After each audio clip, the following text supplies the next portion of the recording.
बिहार में 25 का चुनाव होना है और ऐसे में सवाल यह उठ रहा है कि महागठबंधन में कुछ भी ऑल इज वेल नहीं है। बड़ा सवाल यह है कि राजद एक तरफ जहां कल इफ्तार करती है, दूसरी तरफ कांग्रेस के कोई बड़े नेता उस इफ्तार में मौजूद नहीं रहते हैं।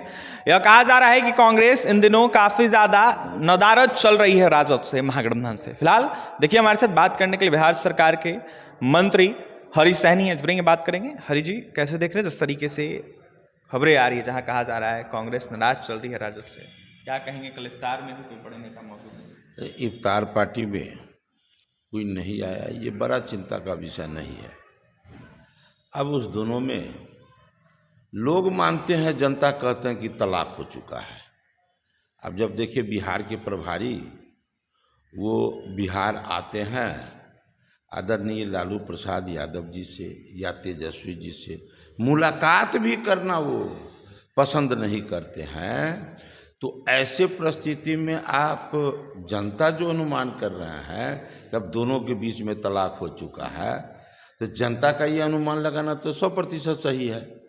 इसलिए इफ्तार में नहीं आए ये बड़ी बात है, ये बात नहीं है। और ये सब बिहार की जनता देख रही है कि कौन किसके लिए क्या कर रहा है और किसके हाथ में मेरा बिहार सबल बनेगा, कौन मेरे बिहार को सबल बनाया है आ कौन बिगाड़ा था, यह बिहार की जनता सब देख रही है।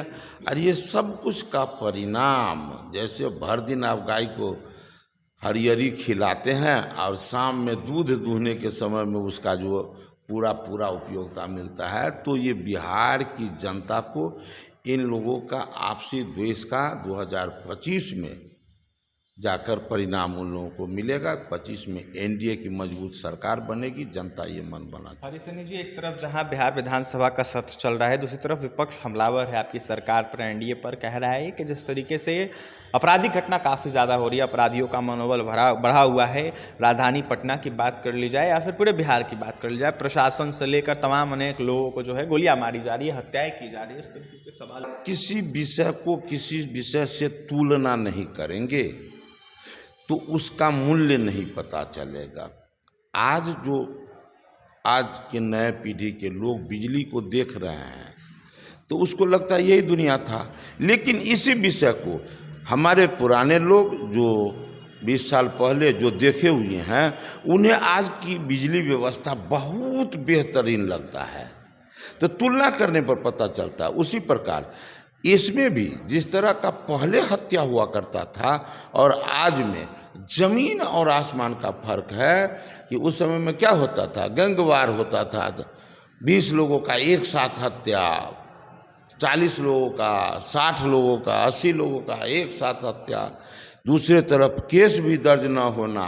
और आज का एक समय है कि थोड़ा सा भी कहीं कुछ सुना जाता है तो वो तुरंत केस भी दर्ज होता है और उस पर मुकदमा भी चलता है और वो जेल भी जाता है। यही फर्क। एनकाउंटर भी लगातार हो रही है आप लोगों की सरकार में। मैंने क्या कहा, अभी उस समय के तरह दुस्साहस कोई नहीं करता है, क्योंकि उस समय में लोग दुस्साहस करते थे इसलिए कि उस समय में बिहार के जो सबसे बड़े घराना थे वो उसी घराना से संचालित होता था, अपहरण, हत्या। तो उस समय में उन विषयों से कोई डरते नहीं थे, लेकिन आज है, सबको डर है पुलिस व्यवस्था से। इसलिए यदि कोई ऐसा दुस्साहस करता भी है तो उसका वो अंजाम भी भोगता है। इसलिए कोई भी शासन प्रशासन जो ये कर रहा है उसी को लोग बढ़िया मानते हैं। अपराधियों को क्या नसीहत देंगे? अपराधी को तो नसीहत है कि भाई, अपराध करना किसी भी युग में किसी भी देश में बेहतर नहीं है, लेकिन अब तुम ध्यान रखो कि ये जंगल राज का समय नहीं है भाई। जो अपराध करोगे, जो कुकृत करोगे, उसका सजा पाओगे, ये तय है। इसलिए सावधान रहो। तो कहा जाएगा मतलब? बिल्कुल उसको सजा मिलना तय है। सजा मिलेगा। पहले वाला कार्यकाल ये नहीं है, समय नहीं है। ये एनडीए की सरकार है, सुशासन का राज है और ऐसे में अपराधी सचेत सावधान हो जाए। फिलहाल देखिए, हमारे साथ बात करने के लिए बिहार सरकार के मंत्री हरीश सहनी थे इस वक्त, जहां अपनी बातें रख रहे थे। वहीं जिस तरीके से लगातार कांग्रेस महागठबंधन में टूट की बातें आ रही है, जहां नदारद चल रही है, उसको लेकर साफ तौर पर कह रहे थे कि राजद और कांग्रेस में तलाक हो गया है, ऐसे में ये लोग एकजुट नहीं है। इसके साथ ही इफ्तार के अलावा जो है कहीं ना कहीं आपराधिक घटनाओं को देखते हुए अपनी बातें रख रहे थे। वहीं साफ तौर पर कह रहे थे कि पहले का दिन और आज का दिन काफ़ी अलग है, पहले क्या कुछ हुआ करता था, अब क्या कुछ होता है जग जाहिर है। फिलहाल और भी तमाम खबरों के लिए बने रहे हमारे साथ। बहुत बहुत